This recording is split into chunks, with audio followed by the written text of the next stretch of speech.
Hello, my great and wonderful people. We welcome you all once again to our today's episode of this program. Now, we, the Nation Voice, the voice where they reveal the secrets is only based the government and the politicians to see the cover. And today we get this news for our table when it all say Lebanese man say he don't they advertise Nigeria woman for sale on Facebook. Now the situation when we don't date now it be this one now. See they don't they put us for sale like cloth for supermarket. Now so it be now. And this one of the news only be say it reach our table April 22nd, 2020. Before we go properly to the details of this news, in case today not the first time when you see they hear about us or the channel be this, we say you are highly welcome. I beg do us a favor. You see that red subscribe button, press some. And the small bell within near, press some as well so that anytime we take upload a video again, you know go the suffer to look for them. It will only come to you like a message. And our prayer always be said, they say we want to be said, they support us for the channel. Now they say we want God with the same people, when will they support you for everything when it good, when you put your hands to do. In Jesus' mighty name. Amen. All right, my people, may we do one or two reading here before we will conclude down together for the comment session. And as we put our hand there for answer this matter, they can make us understand again say, Nigerians say they don't express anger over the Lebanese man when it be say they identified as Y. Jero. After it be say he don't advertise Nigeria woman for sale for social media. The country go ahead again tell us say Jero say he reside for Beirut, Lebanon, and he puts the passport of this very victim, which is the Nigeria woman, when he name na Busare Peace for Facebook page, and he can write say buy and sell in Lebanon. See situation. My people, I bet make una no verse. May we still go ahead again. The talk say the user he can write for Arabic domestic worker from Nigeria for sale with new legal document. She is 30 years old. She they very active, very clean, and the price now $1,000. And he can still go ahead again. He described this thing very well. He said the passport say she acquired for May 2018, and it indicates say she is from Ibadan or your state. And still on top of the matter, they can make us understand again say Instagram user he can urge Nigeria government say may they save this victim so which is the Nigeria woman where they put for say so say if it be said they want use her for human traffic. All right, my great and wonderful people. Now only this one we will fit take for this news when it be say it concern this man. Although it still remains small one when it be say we know already. I just want to make we take the most important part of this news. And before we will leave una make una share una opinion with us for the comment section. One thing we want to try to talk be say na the situation where we can't dey na in be this one na common Lebanese man Lebanese na in they do this one to Nigeria now. You know why we talk this issue not pass be say yesterday we make publication concerning Archbishop when it be say our police force go humiliate for Nigeria just because of say he go protest for the front of Chinese embassy say may they leave Nigerians when they persecute for their own country, which is China. And now, the one when it happen for China, it not do. Then, person speak for on behalf of Nigerians when it did China. Then our police, our government, they arrest the man, they humiliate him. Yesterday, that one not even do.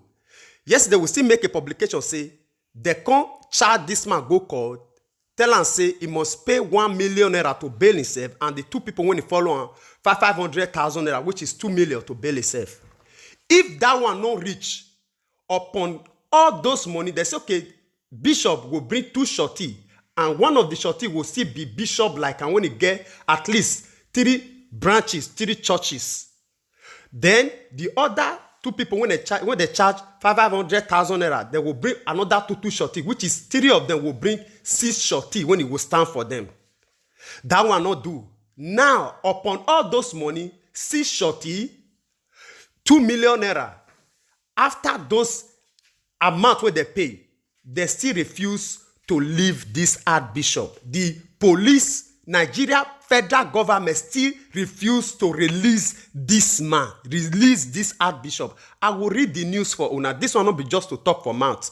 Now the news when be say it reach our table today. Yesterday when we read that one, we think say after they don't charge and finish, they leave and we don't know say they still detain this man upon the money, upon the shorty, upon they know say this man stand to speak the truth. He not can condemn government. If they speak, make Chinese do our people well. See the situation. Tell me how people know will get opportunity or that mind they put our people for sale.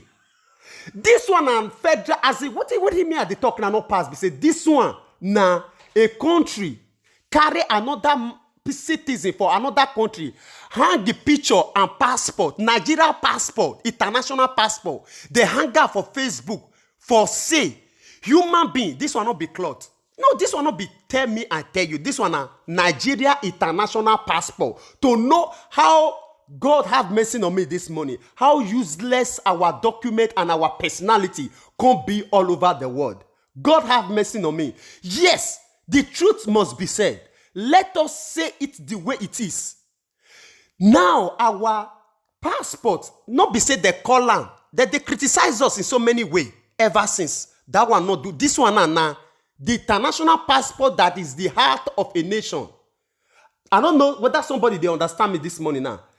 The most valuable something to any nation now, your own passport. Now that one identify you, who you be for as a citizen to any nation.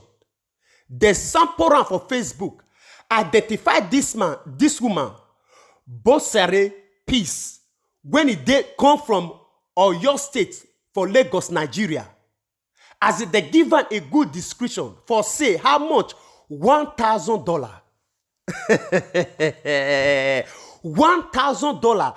That is a citizen of a nation, not be your own citizen. Another countries.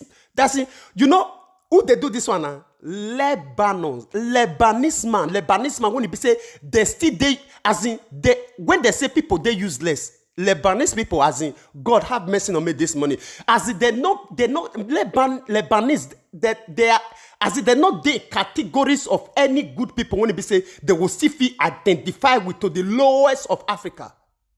Yes, you know why? Because I work for Lagos. I work for Lagos. I know Lebanese. I know them very well. For a restaurant for Lagos, I work. I know Lebanese. Now Nigeria Lebanese, now they forget grant. If you see that the kind red carpet when Nigeria government give Lebanese, you know they see them for outside. Now full building now that they occupy for Nigeria. Full building now that they occupied, as in they occupy few building, that they order something like as in the most tough people for Nigeria. That they call for phone. Bring this one for supermarket. Bring this one for supermarket. Now Nigerians, now that they control like that. As in Lebanese, now they talk now. This one not be waiting. I tell you, say, I work for a company when they say that they message me as a sales boy. Go and give Lebanese man this one. As if we just there on their service for Nigeria. That the people now when they say that they sell our nationality, our nationals for their country now, for Facebook, they hang on. This one is something when they say every social media carry. To know the situation, how somebody know what they say your citizen, how you know will come to this extent. You know why would they talk all these things not pass be say? Now, how another nation they see you take display for something when it be say it happened to your citizen. When another person do, now another one will see to react to your citizen when it be say yes, issue when it concern your nation happen. Now, when the one of China happen, yes, everybody they talk, and that one not even do. The one when it can't happen yesterday now, when they array this very bishop before the eyes of Chinese, and it does it fly around all over the world.